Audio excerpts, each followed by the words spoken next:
He was a symbol of light, a presence that seemed to elevate any scene in which he appeared. However, his death revealed a shadow that no studio lighting could dispel.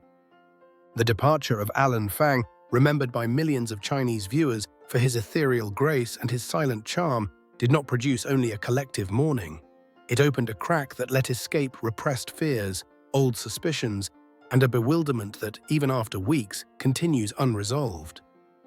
What began as an intimate tragedy transformed into a national puzzle, fueled by official silences, unverified rumors, and the urgent desire to understand that which remains hidden behind appearances.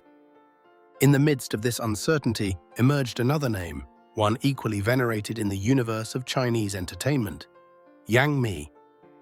An acclaimed actress and central figure in numerous productions, her professional connection with Fang placed her back under unexpected scrutiny. Her prolonged absence from public events, together with a set of contradictory rumors that multiplied in forums and social networks, converted her silence into a fertile space for speculation. Some assured that she had been hospitalized. Others claimed that she had fled to Taiwan. Everyone coincided on a disturbing idea. The same danger that enveloped Fang could have reached her as well. The spark that lit the storm did not come from a newsroom in Beijing or Shanghai, but from a completely different place. During a live broadcast, the British medium Tai William claimed to perceive a famous actress at risk and a man trapped by invisible forces. Her words, half prophecy and half scenic interpretation, propagated with astounding speed. Every phrase became fuel for an emotional machinery already predisposed to mistrust, a terrain where the absence of official information opened the door to alternative narratives. But behind the glamour and the excuses, what mechanisms really drive this crisis? We will analyze every detail, from the initial errors to the irreversible damages, to see how the world of entertainment functions and how an icon is redefined. Fang's tragedy cannot be understood solely as an isolated event. In an industry where truths are adjusted for convenience and where control can be as rigid as it is invisible, every silence acquires a disturbing meaning. And when the official version does not satisfy the essential questions, the collective imagination intervenes to fill the voids with symbols, metaphors, and tales that challenge censorship. Thus, the actor's death ceased to be an ending and became a mirror, a reflection of the tensions between power and vulnerability, between fame and silence, between what is shown to the world and what must never be told. At the heart of the phenomenon that enveloped Alan Fang's death lies a system whose structure combines absolute control, strategic silences, and a constant pressure that operates beyond the public's view. The Chinese entertainment industry, famous for its visual splendor and its capacity to mold idols consumed by millions, has also been the stage for opaque dynamics in which the artist rarely controls their own narrative. Behind every impeccable face, carefully presented before the audience, exists a complex web of restrictive contracts, institutional supervision, and expectations that extend much further than the camera. It was in that environment, where personal freedom is an almost non-existent good, where Fang's story began to acquire a disturbing nuance. To understand the background of this case, it is necessary to delve into the very functioning of the system. For years, numerous management companies have been singled out for exercising exhaustive control over the artists in their charge. These organizations not only manage the professional career of their talents, but also determine their public image, their appearances, and in some cases, even their personal relationships. It is a model that combines business strategy with a type of governance that blurs the boundaries between protection and possession. Within this framework, autonomy becomes a privilege reserved for no one. Obedience is the norm, and any attempt to challenge it activates mechanisms of pressure that rarely are made visible. Alan Fang, considered a delicate and disciplined actor, seemed to navigate with serenity within these structures. His public image transmitted tranquility, dedication, and a sensitivity that had become his personal trademark. However, with the passage of time, indications began to appear that this stability was more fragile than the screen suggested. Various followers observed subtle changes in his behavior, a sudden decrease in posts, the cancellation without explanation of previously announced projects, and the sensation, almost imperceptible but constant, that something had altered his habitual rhythm. What was initially interpreted as exhaustion or a temporary pause ended up revealing itself as a silence charged with tension. Sources close to the sector affirmed that Fang might be evaluating the possibility of putting an end to his contract. This gesture, apparently simple, has complex implications in a system where restrictive clauses usually hinder any attempt at independence.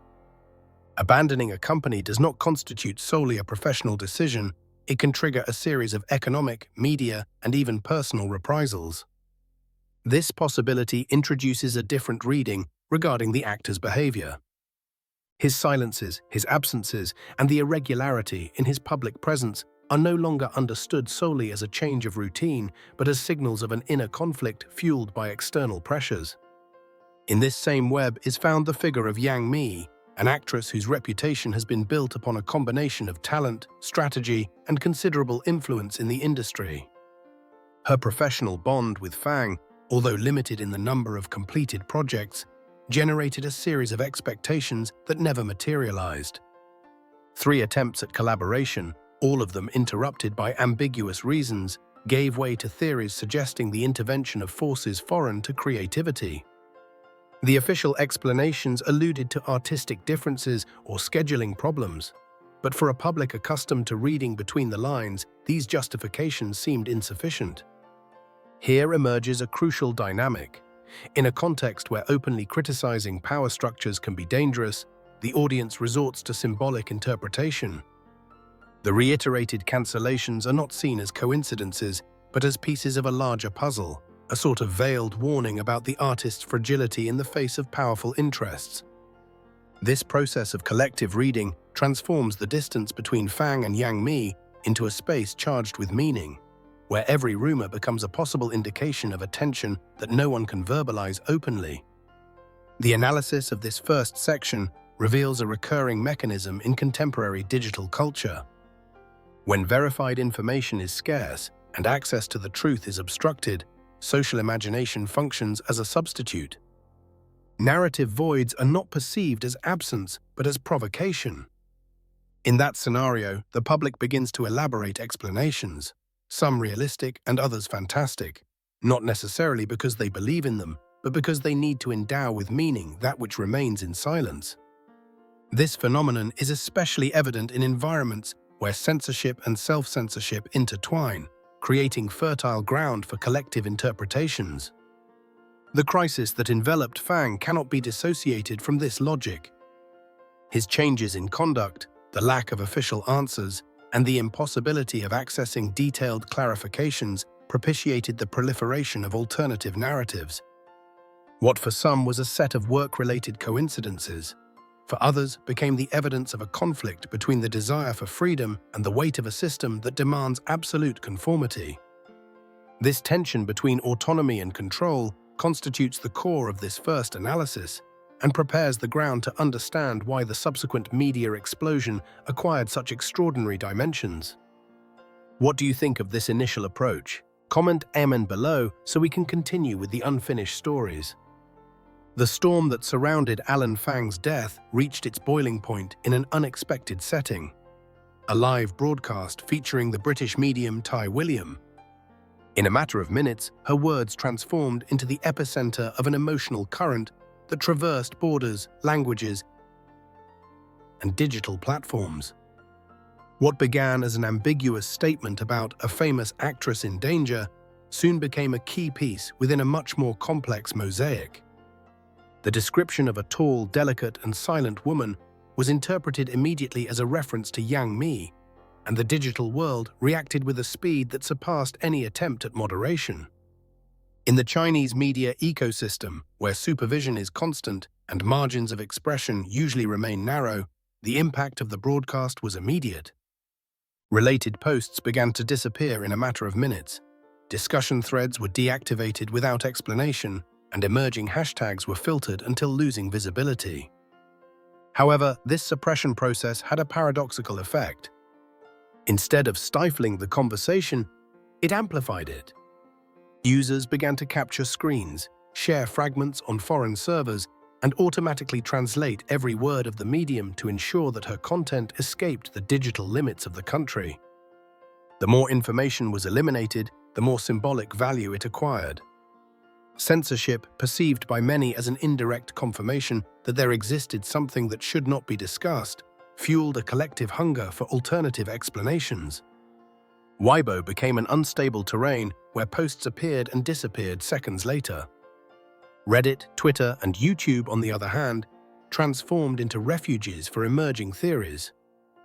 The Chinese diaspora, academics, entertainment fans, and simple curious onlookers began to enter the conversation, converting what initially seemed like a local phenomenon into a global event. In a matter of days, the story transcended the sphere of entertainment and acquired the tone of a citizen investigation. Sporadic appearances of fragments from Fang's last filming were interpreted as hidden signals. A simple, emotionless statement from his studio generated more questions than answers, and the persistent absence of Yang Mi, traditionally active on social networks, transformed into a void that seemed to resonate with a disturbing meaning. Every silence became a clue. Every ambiguity an emotional confirmation. The public no longer sought facts but meaning. In the midst of this narrative chaos arose a new actor within the confusion, a medium known as Deborah, whose appearance added an even more fantastic level to the story. Her claim about an actress turned prisoner 48 in a secret facility under a museum would have been discarded as extravagance were it not for the collective emotional state. Audiences, already sensitized by the lack of official explanations, received these statements as fragments of a puzzle whose true shape seemed to be always out of reach. Some saw in Deborah's words metaphors of control, abuse of power, or forced disappearances. Others, conversely, interpreted them literally, examining maps of museums, underground structures, and maintenance schedules in search of patterns that had never existed. The narrative, fueled both by imagination and by institutional silence, generated a deep division among observers. Two positions began to consolidate. On one side, the believers, who interpreted every piece of suppressed information as a signal that there existed an uncomfortable truth hidden behind the events. For them, the medium's messages were not supernatural predictions, but codes that articulated real tensions within the industry. On the other side, the skeptics defended a more rationalist reading, considering that the viralization responded to collective pain, the power of emotional narrative, and the human tendency to connect dots even when no relationship exists between them. However, both sides shared a common sensation: exhaustion. This exhaustion did not stem only from overexposure to the tragedy, but from the difficulty in distinguishing between verified information and emotionally convincing content. The line between analysis and fiction became blurred. The public found itself trapped in a cycle where every new piece of content, regardless of its origin, seemed to contribute an additional nuance. The absence of clear official declarations intensified this dynamic even more, converting uncertainty into the main engine of public conversation. The impact of the situation was not limited to the digital realm. In Los Angeles, a small group of students and film fans organized a spontaneous gathering on Hollywood Boulevard, holding placards with the actor's name written in typefaces that evoked lit candles. In New York, a screen in Times Square briefly projected Fang's image, accompanied by a forceful phrase, "The truth never dies." These expressions, although symbolic, reflected the emotional breadth of the phenomenon. It was not solely about celebrating the memory of a performer, but about denouncing a silence that for many resulted unsustainable. Meanwhile, projects associated with Fang and advertising campaigns involving Yang Mi were suspended. Brands preferred to withdraw from all exposure until the situation stabilized. Directors and screenwriters who had worked with Fang found themselves obliged to review contracts, adjust launch campaigns, and, in some cases, restructure entire scenes. The industry began to experience a domino effect, revealing the vulnerability of a system that depends largely on the public image of its artists. The informational void not only affected public perception, but also the economic infrastructure that sustains contemporary entertainment. The media avalanche was not, therefore, an accidental phenomenon. It was the natural consequence of an ecosystem saturated with emotions, silences, and expectations. Fang's case and the mystery enveloping Yang Mi transformed into a stage where every rumor acquired the form of a protest and every interpretation became a reflection of a collective fear. In this context, conspiracy theories ceased to be mere ramblings and became a tool to express that which could not be said openly. The public no longer observed, it participated. The immediate reaction to the tragedy revealed something deeper than a simple interest in a mysterious case. It showed a latent desire to understand the emotional structure of a system that, despite its superficial shine, hides deep tensions and persistent contradictions. The media avalanche was, ultimately, the symptom of a larger wound. And while the conversation expanded without control, the entire world awaited the moment when that wound would show its real depth. By mid-October, when the media avalanche had reached a volume impossible to contain, the emotional climate began to transform. What initially seemed like a succession of capricious rumors began to acquire the density proper to a shared tragedy. The conversation no longer revolved around fantastic interpretations or isolated speculations. It had become a desperate search for coherence in the midst of institutional silence. It was in that state of vulnerability that the most disturbing news emerged: the alleged disappearance of Alan Fang's mother. The first indications appeared as brief messages, almost digital whispers that seemed to get lost among thousands of posts. Some users claimed that the woman had been taken by anonymous authorities after attempting to request clarifications regarding her son's death. Others assured that she had passed away in dubious circumstances. None of these versions could be verified, but the absence of official denials and the immediate elimination of any comment mentioning her name provoked an unprecedented collective anguish. Suddenly, the Fang case ceased to be the tale of a deceased actor and became the portrait of a social wound that allowed no indifference. That week produced a peculiar, dense, almost solemn silence. The forums that for days had vibrated with theories became places of contained observation. The uncertainty had not diminished, but the tone had changed. It was the type of silence that follows an irreparable loss, as if even speculation had lost meaning in the face of the possibility of deeper pain. But that emotional void did not last long. As occurs in moments of greatest darkness, voices determined to challenge it emerged. Among them stood out that of a blogger named Lin Xuan. From the first days of the case, he had questioned the official version, compiling scattered data and publishing reflections that many considered too risky. Suddenly, Lin disappeared for a full week.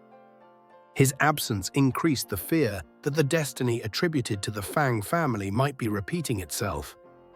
However, when he finally reappeared, he did not do so with an extensive analysis, nor with conclusive proofs. He published solely one phrase: "The truth has not disappeared. It is only waiting for courage."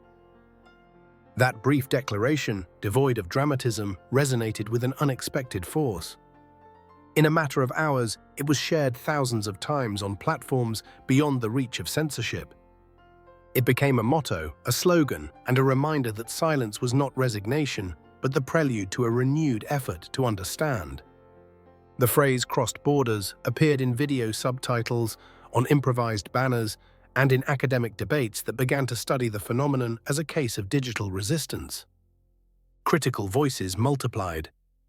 Activists, film students, independent journalists, and anonymous users began to organize around a common objective: to preserve any fragment of information before it disappeared. Digital repositories were created on foreign servers to store eliminated posts. Former film studio employees were interviewed who, under the condition of anonymity, suggested that coercive practices were more frequent than publicly admitted. Little by little, a map of hidden patterns emerged: mysterious cancellations, extreme contractual clauses, campaigns of orchestrated silence.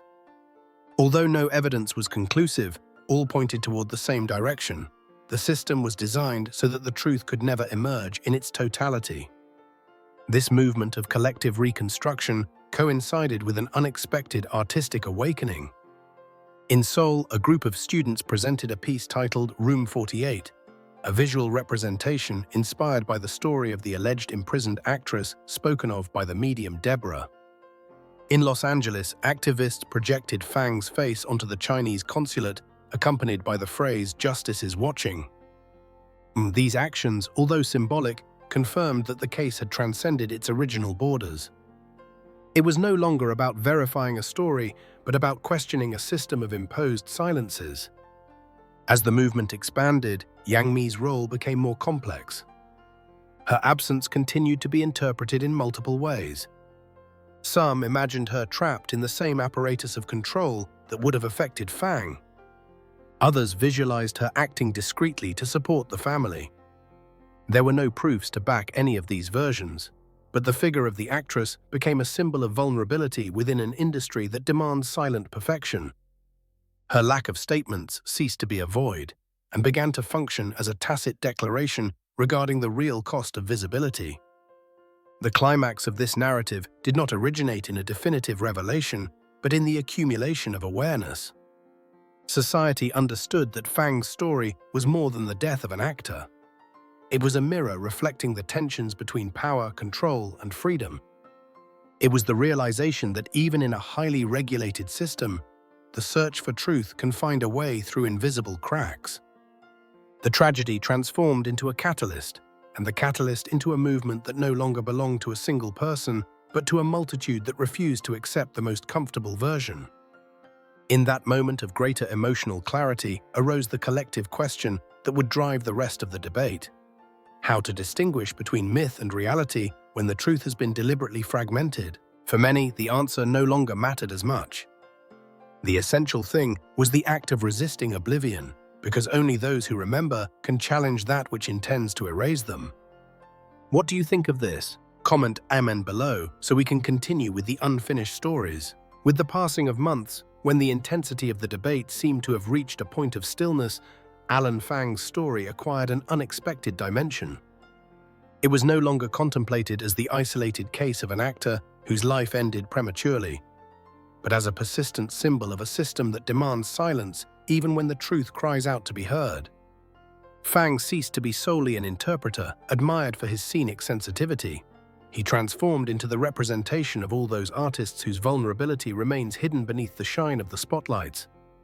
His figure, initially associated with grace and serenity, came to embody human fragility in an environment where public exposure does not always imply protection. The absent presence of Yang Mi contributed to reinforcing this reading. Her silence, interpreted in multiple ways, revealed the emotional weight that falls upon those who occupy visible positions within highly regulated industries. Although it was never clarified if she faced a real risk, or if her distance responded to a strategy of prudence, her figure became the reflection of a universal dilemma: the tension between public image and private vulnerability. For many, the actress ceased to be a face associated only with professional success and began to symbolize the emotional cost that fame carries in contexts where the truth is administered with caution. Although no definitive version emerged to fully explain what occurred, what did arise was a cultural transformation. Digital platforms, formerly spaces of passive consumption, became stages for debate, archiving, and resistance. Fang's tragedy drove thousands of people to question the control mechanisms that operate behind official narratives. It was understood that silence can be a form of symbolic violence, and that the absence of answers does not dispel doubts, but deepens them. In this sense, the case positioned itself as a turning point, an invitation to examine how society constructs meaning in the absence of transparency. The fundamental lesson this story leaves resides not in discovering a hidden truth, but in recognizing the value of those who refuse to forget. Collective memory became an act of resistance, a way to preserve humanity where power structures seek to simplify or erase nuances. The tragedy revealed that the truth does not always manifest through clear facts. Sometimes it expresses itself in the moral impulse of those who, even without answers, persist in asking. And this persistence, more than any theory or rumor, constitutes the deepest legacy of the case. Looking toward the future, Fang's story will continue to influence the way in which society perceives the relationship between artist, industry, and public. It is possible that new emerging voices will resume this debate, that new stories will recall the risks of staying silent, and that new movements will demand more human conditions for those who live under the constant gaze of millions. Nothing guarantees that the system will change immediately, but something has indeed changed already: collective consciousness. Once it awakens, it turns out impossible to return to the previous state. Because ultimately, the light that endures is not the one that shines with momentary strength, but the one that refuses to go out even when everything around seems dark.